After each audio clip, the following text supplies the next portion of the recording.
В настоящее время борьба с коррупцией проходит с большими вопросами и недоумениями.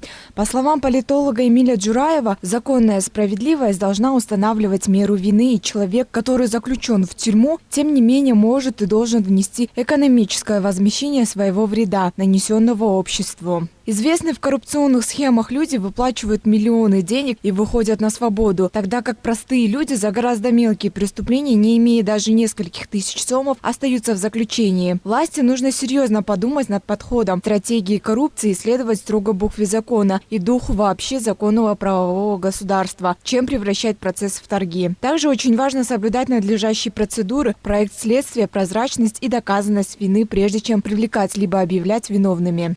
Если каждый раз и при Атамбаеве, и при Джейнбекове мы обнаруживали, что борьба с коррупцией быстренько превращалась в борьбу политическую против оппонентов своих, то сейчас, мне кажется, примерно такое же искажение борьбы с коррупцией происходит, но не столько даже против оппозиции, против политических противников, сколько в интересах экономической пользы для каких-то людей или как для кого бы то ни было. Если примут новую конституцию, это все же продолжится, то бизнесмены хотят уехать из Кыргызстана. То есть такая вот неразумная политика борьбы с коррупцией приведет к тому, что бизнесмены покинут страну или смогут лучше скрывать свое финансовое состояние и доходы. И в государственную казну деньги не будут поступать, так как это неэффективная борьба с коррупцией. Борьба с коррупцией должна идти по раскрытию коррупционных схем, ликвидировать, уничтожать. Тогда все деньги, которые уходят через коррупционные схемы, будут поступать в государственную казну. И тогда будет больше эффекта от борьбы с коррупцией.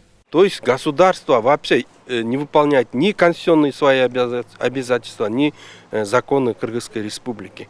Это, конечно, нанесет большой удар бизнесменам.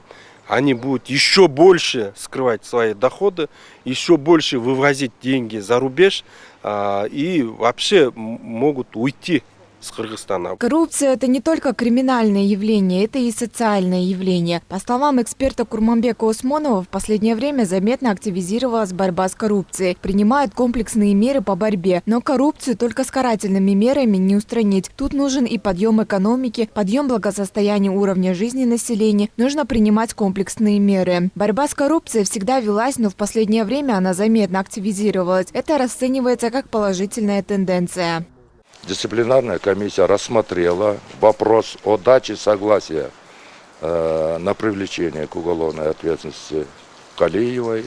И они, наверное, нашли достаточными приведенные доводы и основания для дачи согласия. И дали в установленном законном порядке, я думаю. Теперь уже будут рассматривать после завершения предварительного расследования, окончательную точку поставит суд.